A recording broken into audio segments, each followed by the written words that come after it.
Hola, bienvenidos a Sin Esperanzas, el show de los cinéfilos cuarentones, en el que un par de señores que lo más cerca que han estado del vegetarianismo es ponerle lechuga a la hamburguesa, los reta a mantenerse despiertos durante los siguientes minutos en los que vamos a parlotear sobre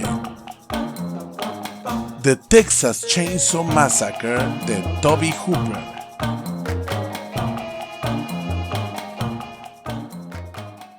Bienvenidos una vez más a Sin Esperanzas, el show de los cinéfilos cuarentones, en el que Paquito Rodríguez y un servidor, Fernando C. Fink, comentamos películas que nos han marcado a lo largo de nuestras vidas. El día de hoy vamos a comentar una película que es un clásico en la historia del terror actual, contemporáneo, moderno, posmoderno. Ya no sabe uno cómo referirse a este terror, pero básicamente a mi parecer, en mi opinión, es el cine de terror posterior a la película de Psicosis, dirigida por Alfred Hitchcock en 1960. Eh, esa película esa película trajo sin proponérselo, sin saberlo, vendría a traer 15 años después, 15, 20 años después, toda una moda de películas de asesinos con armas punzocortantes, ese género que le llaman el slasher, debido al verbo slash, el verbo apuñalar, el verbo cortar algo con un objeto punzocortante. Entonces, esta película de Psicosis de Alfred Hitchcock está basada en una novela de Robert Bloch, un novelista estadounidense, y esa novela está basada en los crímenes de Ed Gein. Ed Gein fue un asesino, es considerado uno de los asesinos seriales estadounidenses más famosos. Sin embargo, Ed Gein no mató a mucha gente. Él solo mató a una persona. Ed Gein, aunque está considerado como uno de los asesinos seriales más famosos, en realidad su peor crimen, o digamos su actividad criminal más común, era el robo de cadáveres, el robo de pedazos de cadáveres humanos.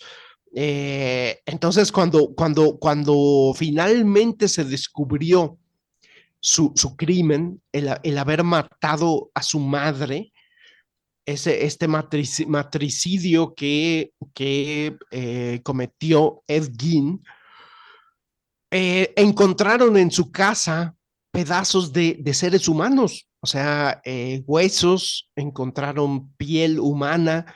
Él se dice que se hacía trajes de piel humana, y esto inspiró la novela de Robert Bloch, y finalmente Alfred Hitchcock adaptó esta novela e hizo la película de Psicosis. Pero esto fue en 1960. Eh, Pasarían 14 años hasta 1974 que aparecería en el mercado una película independiente, una película realizada con alrededor de $100,000, un poquito más de $100,000, eh, con recursos obtenidos de diversas fuentes independientes, por el director estadounidense tejano Tobe Hooper. Tobe Hooper es considerado hoy en día uno de los grandes maestros del cine de terror. Él ya falleció, pero su primera película de terror, que fue su segundo largometraje, pero que es su primera película del género slasher, yo diría que incluso es la película que inaugura este género slasher. Es llamada La Masacre de Texas, la película de la que vamos a hablar hoy. Esta película la produjo de manera totalmente independiente con una cámara de 16 milímetros, es decir, un formato semiprofesional, un formato que está a medio camino entre el formato casero de película de 8 milímetros en esas épocas y de película de 35 milímetros o 70 milímetros que eran el estándar del cine profesional. Y en cambio, este formato de 16 milímetros era un formato semiprofesional. Con ese formato se filmaban algunos programas de televisión, con ese formato se filmaba ya algunos productos de publicidad. Entonces, Toby Hooper filma en este formato y después, cuando termina de editar su película, La Masacre de Texas, hace lo que le llaman un blow up, es decir, agranda la imagen, agranda la película a formato de 35 milímetros para su distribución. Y Paquito nos va a contar bastantes detalles de cómo fue que esta película prácticamente casera de terror llegó a ser distribuida nacionalmente en Estados Unidos, recaudando muchísimo dinero porque llamó muchísimo la atención. Esta película también está inspirada en los crímenes de Ed Gein, de este asesino estadounidense, porque trata sobre una familia caníbal, una familia de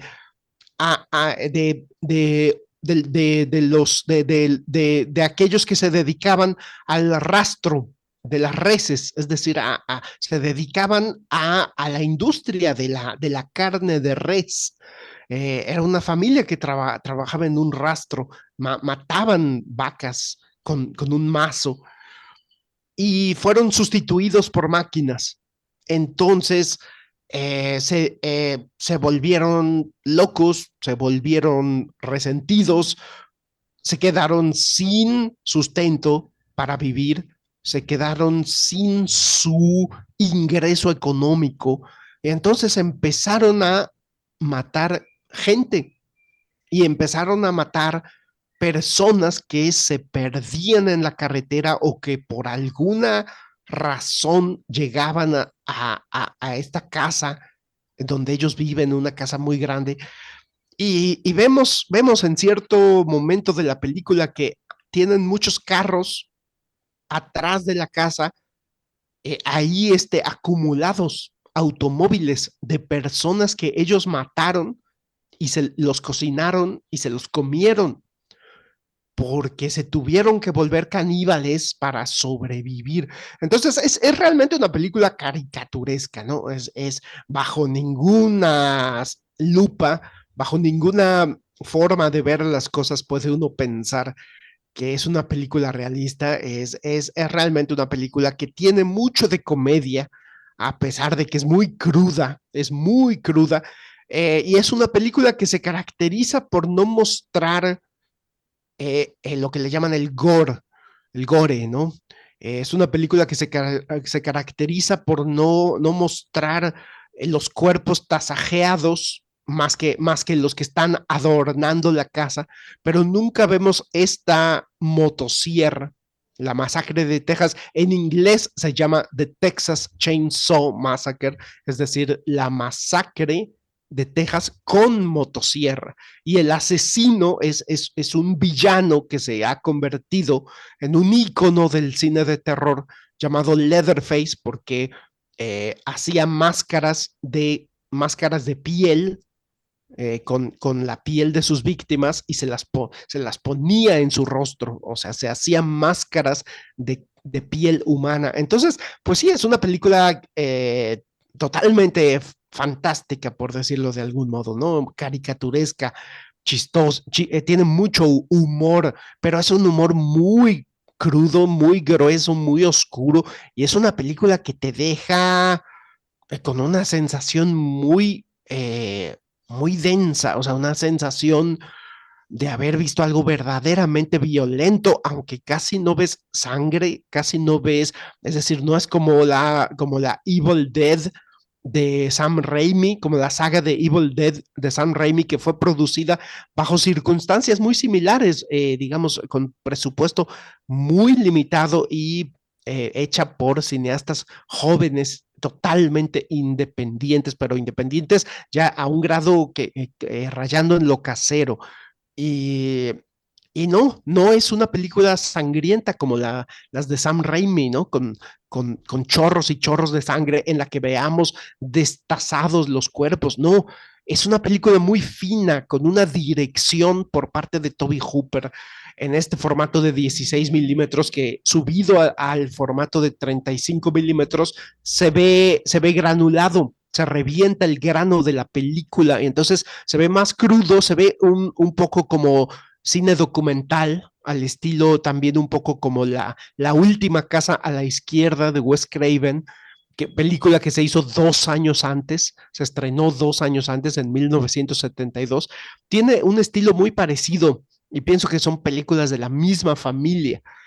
Y es una película que está, a mi parecer, impecablemente dirigida, impecablemente fotografiada, impecablemente escrita, impecablemente editada. O sea, para mí es una película perfecta. Yo le pongo un 10 de calificación. O sea, realmente Toby Hooper me parece que demostró ser un talento juvenil, una gran promesa del cine estadounidense, promesa que nunca se cumplió realmente porque nunca volvió a hacer una película de un calibre similar a La Masacre de Texas, en mi opinión. Pero pues es momento de pasarle el micrófono a mi compañero y amigo Paquito Rodríguez Puente González. ¿Tú cómo viviste La Masacre de Texas, Paquito? Hola Fernando, gracias por aprenderte mi nombre completo. No, pues es que esta película para mí es algo extraño porque yo no la vi cuando era niño ni cuando era adolescente, ni es una película que llegó a mí cuando ya era adulto. Yo de Toby Hooper, la película que tenía de referente era Poltergeist. Nada más, eso era para mí Toby Hooper. Yo sabía que existía Texas Chainsaw Massacre, particularmente porque conocía a Leatherface, porque es un personaje que transpiró, creo que esa es la palabra correcta, ¿no? Transpiró a la cultura pop, o fue una especie de ósmosis a la cultura pop. Entonces, así como la máscara de Jason y la garra de Freddy, pues la sierra eléctrica se convirtió en un ícono del cine de horror y la máscara de Letterface, pero yo no tenía la más remota idea de qué trataba, ni tampoco tenía muchas ganas de verla, o sea, no era la clase de película que me motivaba a buscar. Además que en aquel entonces no era tan fácil conseguir este tipo de películas. Eh, Probablemente estaba en algún videoclub, pero no era la película que ibas a ver en el estante más popular. Yo vi Texas Chainsaw Massacre por muchas razones, principalmente porque empecé a hacer amistad con un grupo de muchachos jalapeños, dentro de los que destaca Fernando, por supuesto, pero pues que también está Alejandro Borduín, que ya nos ha visitado en este programa, este... Tenemos a Javier Velasco, por ahí está este Oscar Guevara. Eran amistades que tenían en común gustos por el cine de explotación que yo no conocía realmente porque mi cultura cinematográfica era más limitada. Ellos fueron los que empezaron a hablarme del cine de Sam Raimi. Yo conocí a Evil Dead porque esa sí me tocó verla de niño, era la película, ya lo platiqué en el programa, en un programa en este podcast, que era la película que le ponían a los de sexto en la primaria, en el cinito de la kermés. Era la película de miedo para los niños de sexto y que uno veía escondido o a través del periódico con el que cubrían las ventanas del salón que habían convertido en cinito. Yo había pero pues tenía mucho tiempo que no lo había vuelto a ver. Por supuesto que había visto Viernes 13, por lo menos a partir de la 3. La 2 creo que también, pero ya no la tengo muy fresca, entonces quizá ya la vi de adulto. Pero por lo menos a partir de la 3 sí, porque esa la tenía grabada del Canal 5. Me hablaban de otras películas y ellos tenían un cortometraje que, por cierto, creo que se puede ver en YouTube, que se hizo muy famoso entre la población cinéfila de Jalapa en aquel entonces. Era un cortometraje que ellos grabaron en sus tiempos libres cuando eran estudiantes en Puebla y que se llamaba The Cholul Seskov Massacre. Entonces como que se empezó a volver un referente obligado porque pues todo el mundo conocía esta película y yo no. Mi amigo Víctor Domínguez, él en algún momento creo que me la prestó porque yo la copié, yo tenía una copia pirata de Texas Chainsaw Massacre y así fue como la vi en DVD. Fue un DVD que no era de muy buena calidad, aunque como la película original pues tampoco se filmó en 35 milímetros, pues no es mucho lo que se gana. Aún más, yo he visto nuevas impresiones de Evil Dead, que ya son widescreen y que están escaneadas en alta resolución, y la verdad es que yo sigo prefiriendo mi DVD chafita, porque ahí hay medios que al subirlos destacan todas las carencias que tenían. Entonces es mejor verlas en formatos viejos. Esa es mi experiencia personal para ver Texas Chainsaw Massacre. Lo primero que me sorprende de la película es precisamente la falta de sangre y de sexo. Todo el tiempo me la pasé esperando a ver las dos cosas y uno se va a llevar una gran decepción porque la película no es sanguinaria como lo es Viernes 13 o todavía más Nightmare on Elm Street, La pesadilla en la calle del infierno. Y no hay suficientes, es más, creo que no hay ni una escena de sexo, no hay desnudos que yo recuerde, si los hay me corrigen, pero hasta donde yo tengo fresco en la memoria, no destaca por las escenas de sexo. Entonces, pues yo decía, bueno, qué extraño, porque es una película que es famosa en un género que destaca por sacar mujeres desnudas y mucha sangre. Pues resulta que esta película efectivamente fue hecha con 3 pesos, aunque si la comparamos con otras películas de poco presupuesto, pues hasta eso tuvo un poco más que, por ejemplo, el Mariachi, ¿no? Tomando en cuenta la inflación, leí que el valor aproximado, el presupuesto aproximado es de $800,000 actuales, tomando en cuenta la inflación, que sigue siendo muy poco, pero y casi todo se les fue en rentar equipo. Por eso es que Toby Hooper filmó cronológicamente para ir aprovechando los escenarios y gastó lo menos que pudo porque todo se iba en renta de equipo. Entonces tenían que usar el equipo lo más rápido posible y lo menos posible. Al final del día hay escenas incluso en las que la sangre que vemos, que es muy poca, es sangre real. Hay una secuencia muy famosa en la que la actriz principal corre a través de unos matorrales espinosos y que la arañó toda y la sangre que se ve es sangre de ella porque sí quedó lastimada por esa secuencia. Todavía peor, como no tenían vestuario, los actores no podían lavar su ropa porque pues tenían miedo de que hubiera errores de continuidad.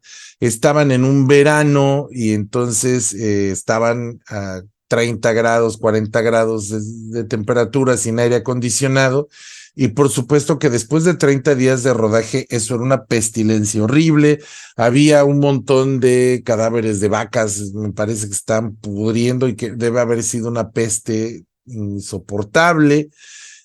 Bueno, utilizaron todo lo que tenían a la mano y la sacaron la película como pudieron. Y uno se pregunta, bueno, pero pues este es el ejemplo del cine guerrilla, ¿no? Y de un cine guerrilla de éxito, porque la película costó 3 pesos y recaudó 30 millones en ese entonces, más lo que se ha acumulado a lo largo de la historia, y además es una franquicia que ha tenido varias secuelas. Esta sí, de una vez lo confieso, no vi ninguna secuela, ni tampoco vi los remakes. Estamos hablando de la original y esa sí la vi. Pero dices tú, ¿cómo una película con tan poquito presupuesto puede lograrse de tal suerte que encuentre en 1974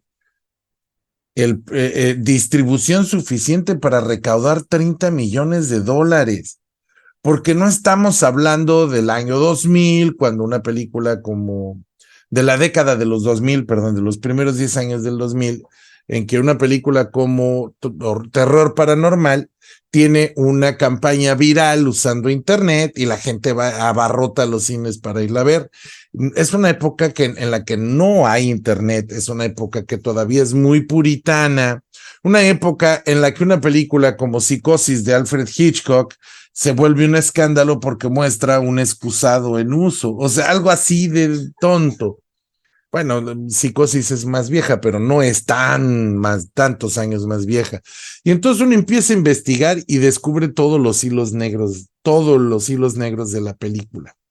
Y para entender cómo lograron esto, primero tenemos que entender dos cosas: que a los actores se les pagó una miseria. De los $8,000 que quedaban, pues eso se dividió entre cada uno y eso fue lo que les pagaron. Y la verdad es que incluso para hacer una película guerrilla, eso es un salario miserable. Aún más, me parece que se llama John LaRoquette, el actor que prestó su voz para la voz en off al principio de la película. Ese actor afirma que, sí, John LaRoquette, ya lo confirmé. Él afirma que le pagaron con un churro de marihuana. Ese fue su salario, un churro de mota. Entonces, esa es la primera. ¿Cómo haces una película con tan poco dinero? Pues no pagas salarios justos y tratas a la gente como si fueran animales. Bueno, no es que los tratara mal, porque Toby Hooper no es que fuera una mala persona, sino que la situación, dadas las condiciones, era inhumana. Eran calorones, eran horas de trabajo exhaustivas. Cualquiera que ha hecho una película sabe que por mucho que filmes 3 o 4 tomas por escena, por shot, pues de todos modos se tarda, toma tiempo. La iluminación, sobre todo cuando tienes poco presupuesto, la iluminación es todavía más difícil porque tienes que asegurarte de que tu película funcione mejor. Ahora con el cine digital es fácil, puedes ver cómo va a quedar antes de grabar incluso, pero en aquel entonces se grababa de a ojo. Y entonces, esa es el primer truco. Pero el truco para conseguir distribución, ese es el que importa. Porque resulta que en 1974 nadie quería distribuir una película tan inherentemente violenta como La Masacre en Texas. Que la película es violenta, pero no sangrienta. ¿Por qué? Porque justamente la película en su edición original, bueno, de por sí la filmó con poca sangre porque él quería que tuviera una clasificación PG, o sea, para adolescentes y adultos. Pero además el primer corte de la película recibió una clasificación X, que en aquel entonces se le daban a las películas que eran solo para adultos, aun no necesariamente pornográficas. Recortan algunas escenas y logran disminuirla a R, que sigue siendo un suicidio cinematográfico, porque las salas, hay muy pocas salas que se atreven a proyectar este tipo de películas porque eliminan al grueso del público asistente. Cualquier menor de edad, o sea, cualquier persona que sea menor de edad, pues se le niega la entrada, entonces tu mercado se reduce sustancialmente. Pues con esta clasificación de R no lo quiso distribuir ni la Warner Brothers, nadie los quiso distribuir, y por supuesto que es un churro. Es una película que consiguió su financiamiento, pues ahí engañando a la gente de que era una película de bajo presupuesto, pero pues que iba a funcionar como una película de autocinema. El autocinema, que culturalmente es tan importante en Estados Unidos y que ha sido el hogar de muchas películas de explotación de este tipo, de películas que ve un grupo de culto, ¿no? Un grupo de público que ve cine de culto. El asunto es que el que consiguió, o más bien donde consiguieron distribución, fue en una pequeña productora que hasta ese momento no había pagado, no había distribuido más que una sola película. Esta película tiene el mérito, ¿cómo llamarlo? El mérito dudoso de ser la película pornográfica más exitosa de la historia. Me estoy refiriendo a la película Garganta Profunda.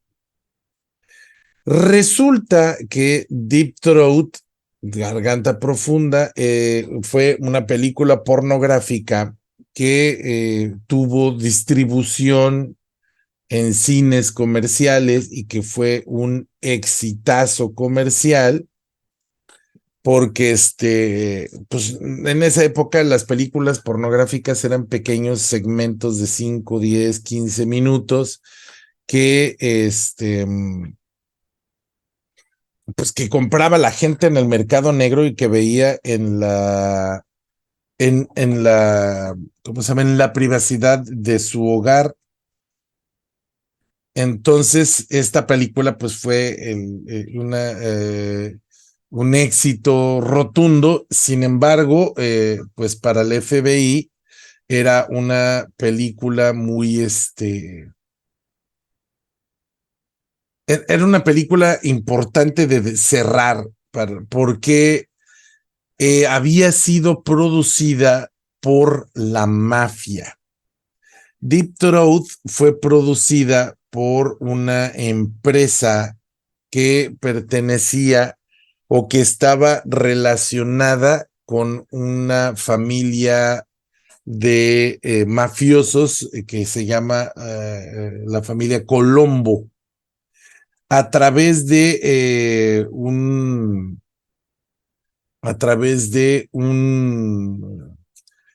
pues de un contacto que se llama Luis Bocci Peraino. Luis Bocci Peraino era el contacto con la familia Colombo y es el que movió el presupuesto para hacer esta película Deep Throat, que lo levantó oficialmente cerca de $100 millones en taquilla. Y esa también es una pregunta interesante, ¿cómo consiguieron levantar tanto dinero en una película pornográfica? Pues resulta que los mafiosos utilizaron técnicas de la mafia para poder hacer esto. Iban a los cines y amenazaban con que si no les daban una tajada grande de las taquillas de la venta de boletos, y que si no pues exhibían su película, y que si no la tenían en salas, pues los iban a golpear, los iban a matar o les iban a quemar el cine. Y así empezaron a hacer por todos lados. Entonces para el FBI era importante captar la película, porque ya se habían dado cuenta que también estaba sirviendo para lavar dinero de la familia Colombo. Lo que es peor, el FBI, como no podía poner cargos más claros en contra de ellos, pues trataron de perseguir la película por cargos de obscenidad. Y es cuando ocurre el famoso evento, la famosa demanda de Linda Lovelace, que entrega evidencia al FBI, pues testificando pues de abusos en contra de ella, su marido que la obligó a participar en la película y que la producción fue sumamente obscena, ¿no? El asunto es que este productor es el que se interesa en esta pequeña película que se llama Texas Chainsaw Massacre, porque ellos estaban empezando a hacer crecer la película de la productora y empezaron a comprar guiones y él no, en primer lugar no sabía nada de cine ni le interesaba, porque lo que quería era mover dinero, mover este montón de dinero que le quedaba de Deep Throat. Y pues empezó a comprar guiones de películas para todo aquel que no le interesara de dónde viniera el dinero, y pues todo Hollywood quería una rebanada de esta productora. Se llamaba Bryanston Films. El asunto es que, bueno, pues Texas Chainsaw Massacre obtuvo su distribución gracias a ellos, que también empezaron otra vez a utilizar sus técnicas de mafioso para conseguir distribución, y resulta que la película metió $30 millones, pero los actores de la película solo recibieron unos cuantos dólares de regalías, y entonces fueron y hablaron con ellos y dijeron, oye, ¿cómo es posible que esta película sea un exitazo y yo esté recibiendo solo unos cuantos cientos de dólares de regalías? Y entonces el Joe Perino les dijo la respuesta más inteligente que puede utilizar una persona del medio para quitarse de encima a alguien que te está preguntando por qué no le estás pagando más o cuál es el problema con tu cheque. Pues les dijo que el contador no vino a trabajar esta semana.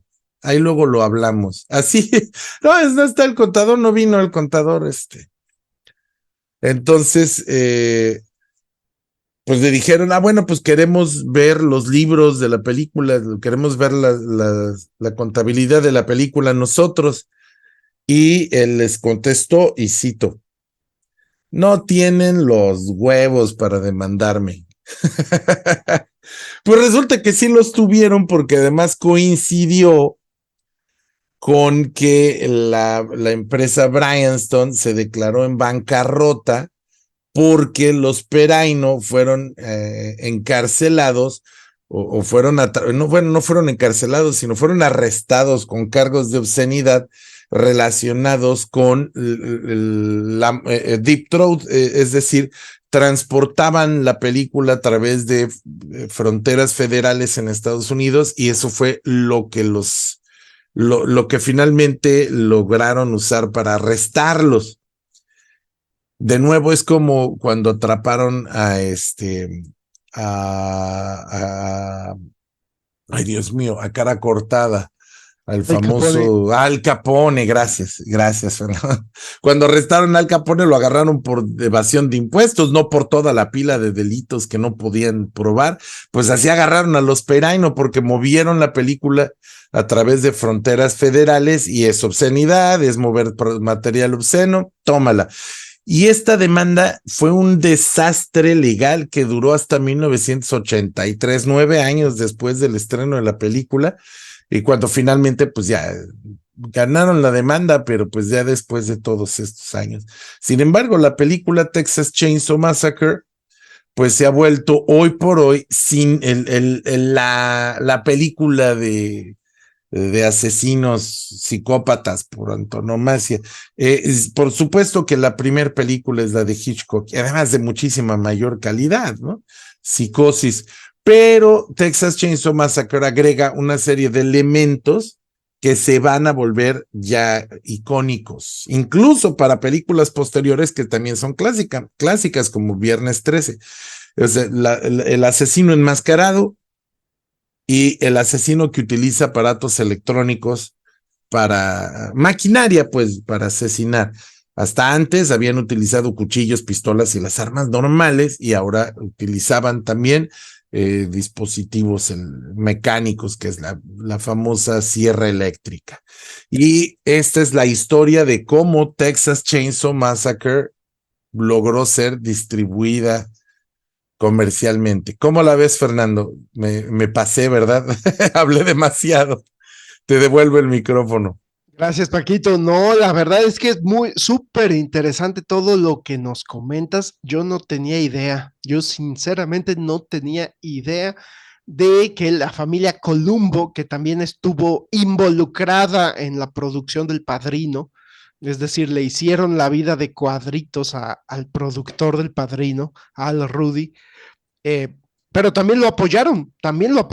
O sea, finalmente el Padrino recibió muchísimo apoyo de Joe Colombo, uno de estos mafiosos de Nueva York.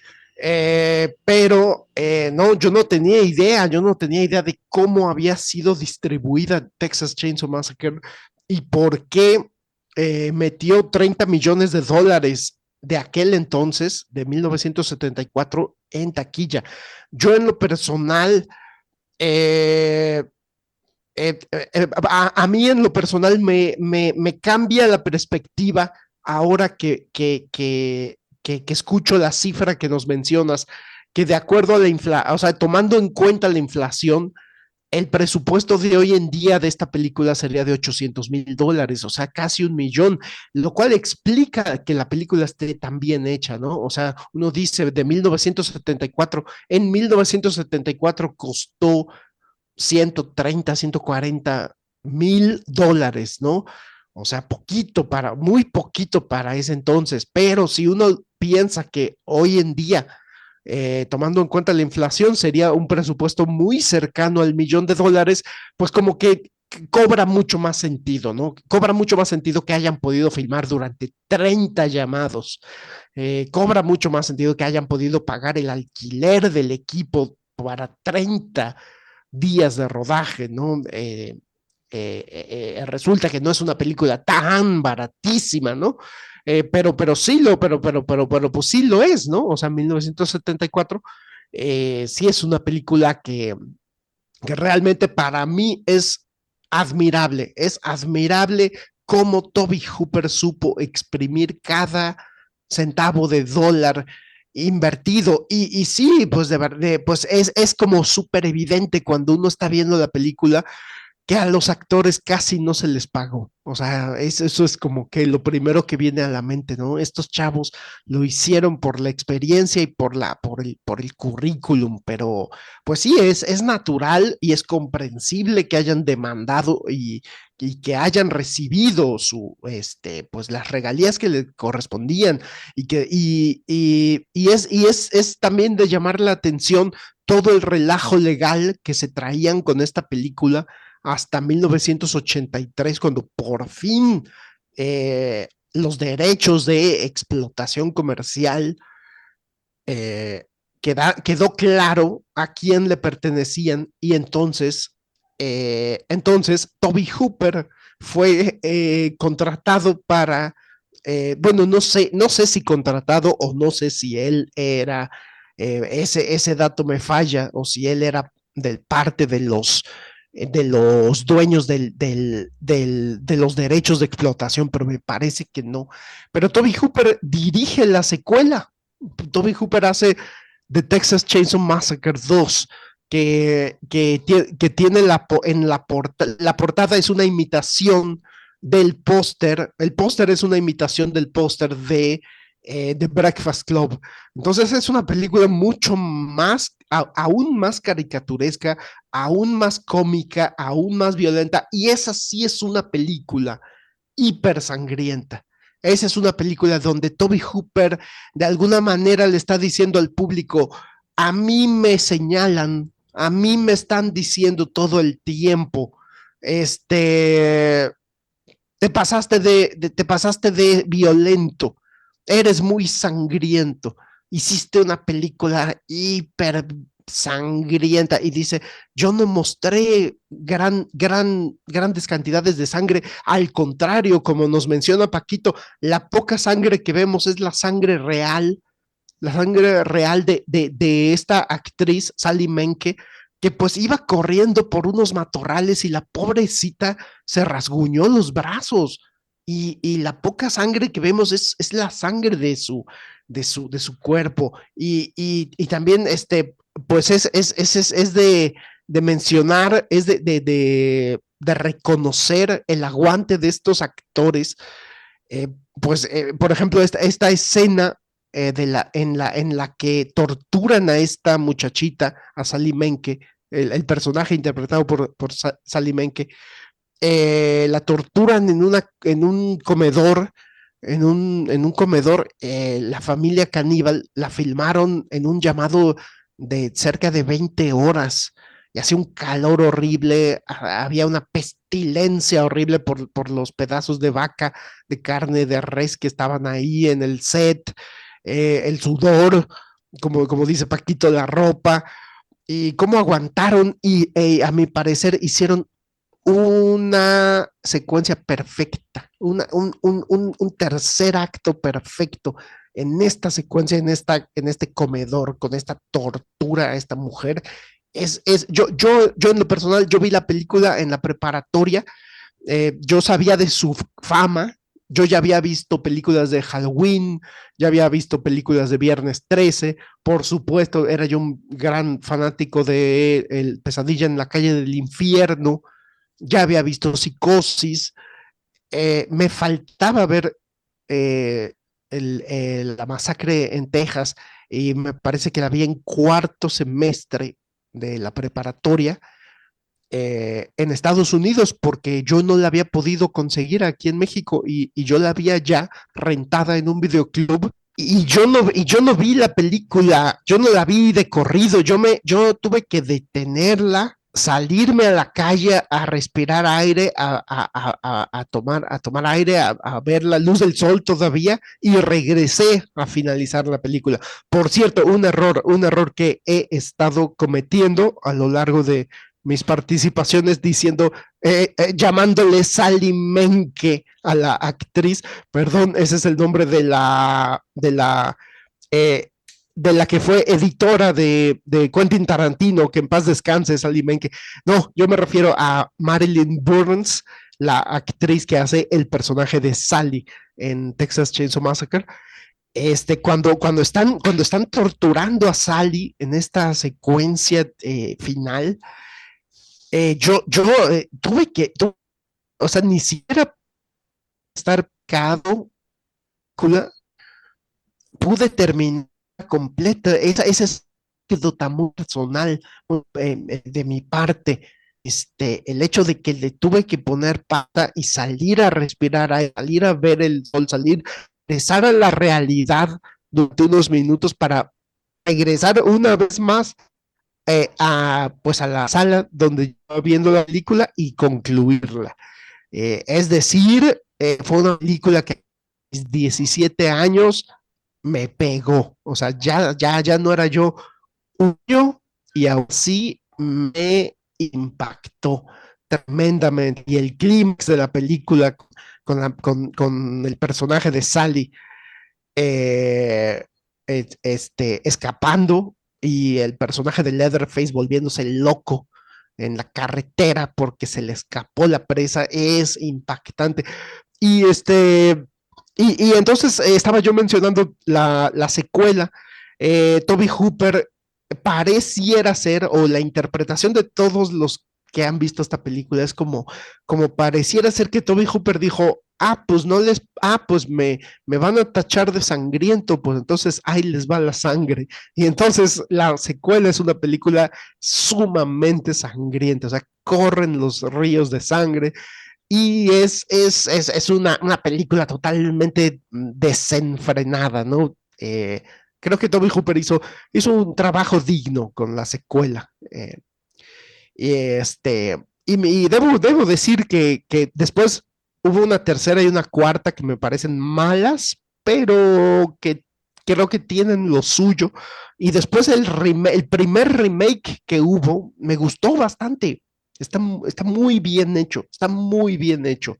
Eh, fotografiado por el mismo director de fotografía de la primera película, pero tiene una fotografía muy distinta. Me parece una gran película, un gran remake.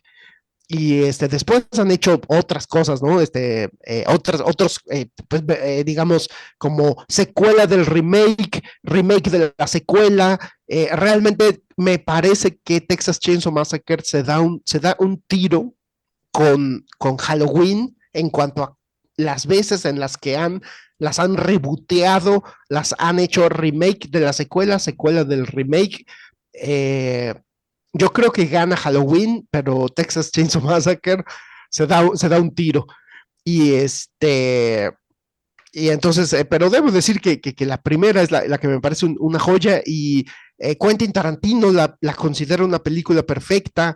Stanley Kubrick Stanley Kubrick la consideraba una joya, un super mega peliculón y tenía una copia de 35 milímetros en su casa y cuenta Toby Hooper que él estaba en Inglaterra, en Londres, cuando Stanley Kubrick estaba editando El Resplandor. Y entonces de repente Toby Hooper no sé qué hacía en Londres en 1980 y se enteró de que Stanley Kubrick estaba editando una película en esas mismas instalaciones donde él estaba trabajando. Y entonces Toby Hooper fue por ahí y preguntó, oigan, ¿será que puedo conocer al maestro Kubrick? Soy Toby Hooper, el director de La Masacre de Texas. Y entonces alguien fue y le dijo a Kubrick, te quiere conocer Toby Hooper, está allá afuera.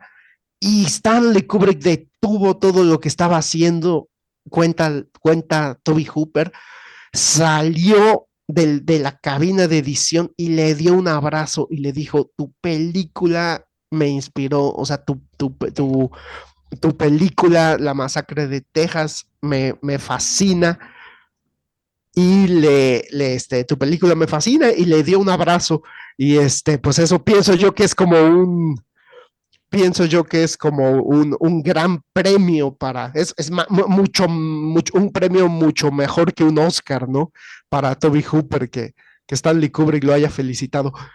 Algunos comentarios finales, Paquito. Fíjate qué interesante anécdota esta que me cuentas. Yo no me la sabía, no lo hubiera esperado, porque Kubrick era un director con mucha vanidad, y que Kubrick llegara a alguien a decirle que lo había inspirado o que de alguna manera lo había tocado, era como, es algo como que no esperas a lo mejor si te hubiera mencionado a Werner Herzog o algún director de estos, pero jamás te esperarías que lo dijera de un director de cine de género, pero es muy merecido, es un mérito, es un verdadero mérito, no es de embalde que esta película ha sobrevivido más de 40 años, es más, el año que viene cumple los 50, el año que viene cumple 50 años, no es una casualidad que sea una película que ha persistido y que ha sobrevivido a los años.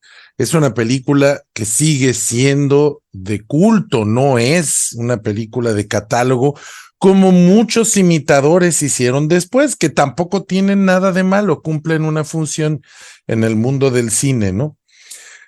Creo importante también subrayar que la calidad de las secuelas o el número de remakes o el número de reboots que tienen una película, lo único que señalan es que es una historia que va a resonar en generaciones diferentes y eso no es fácil. Conseguir que una película funcione transgeneracionalmente es un logro que pocos han logrado.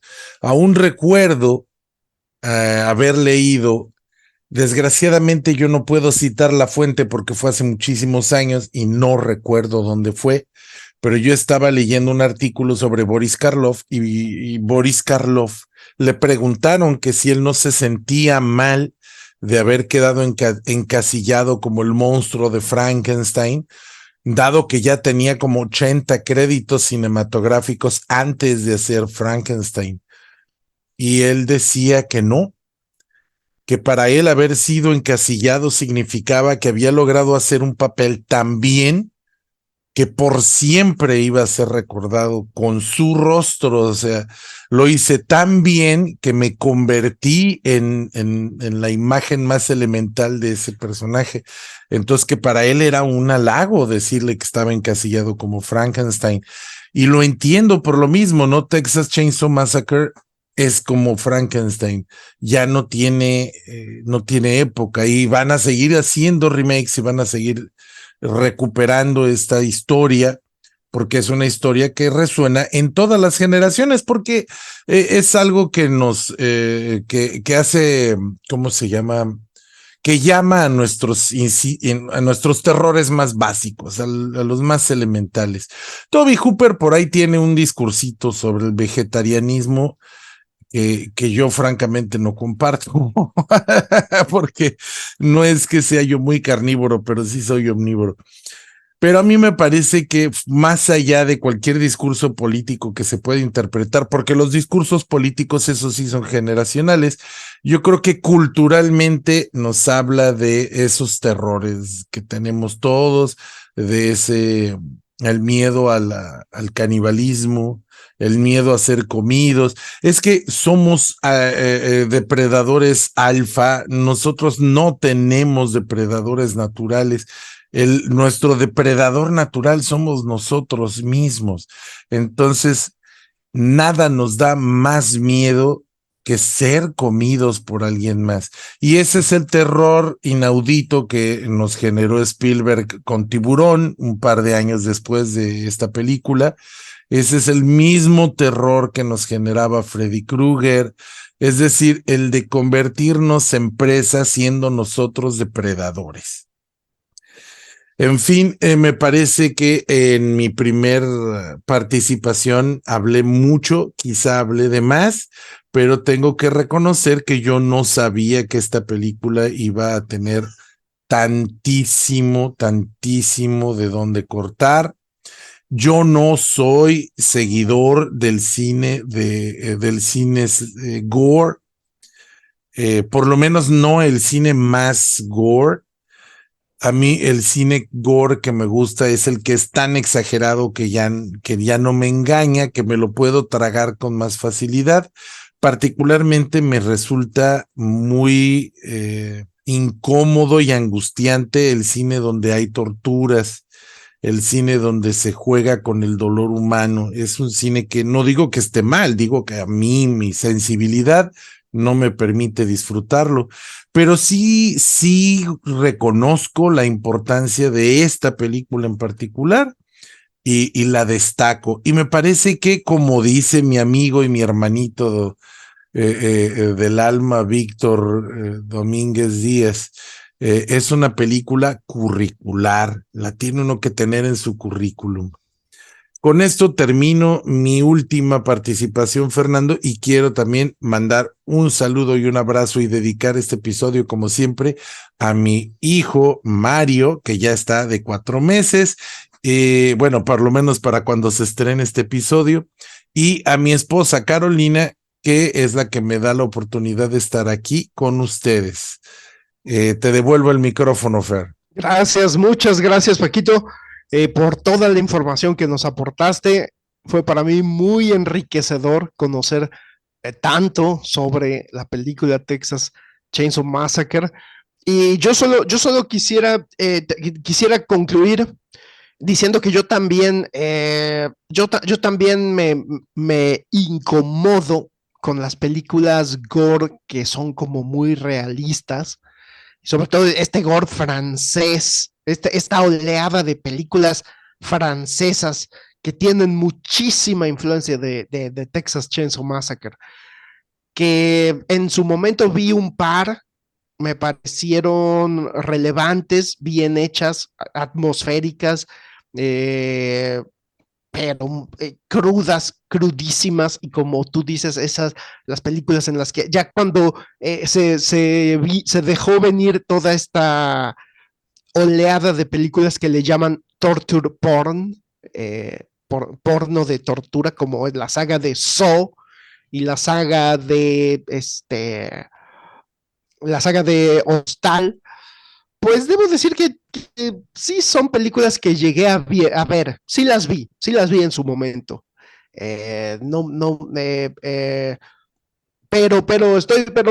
yo soy también de la línea de Paquito, debo decir.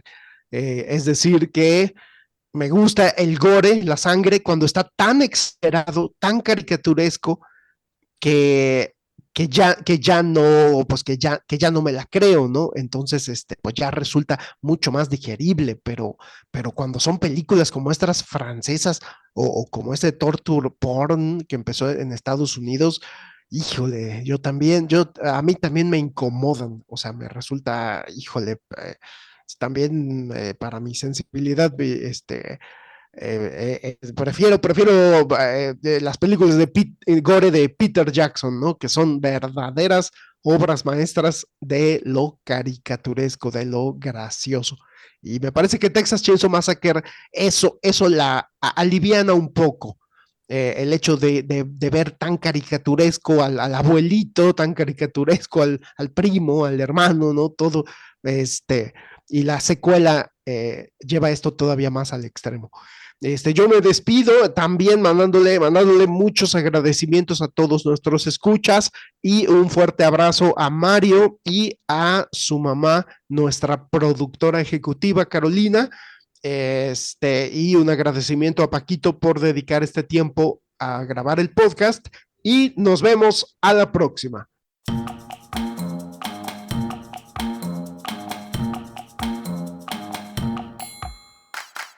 Esto fue Sin Esperanzas, el show de los cinéfilos cuarentones, con Fernando C. Fink y Paquito Rodríguez.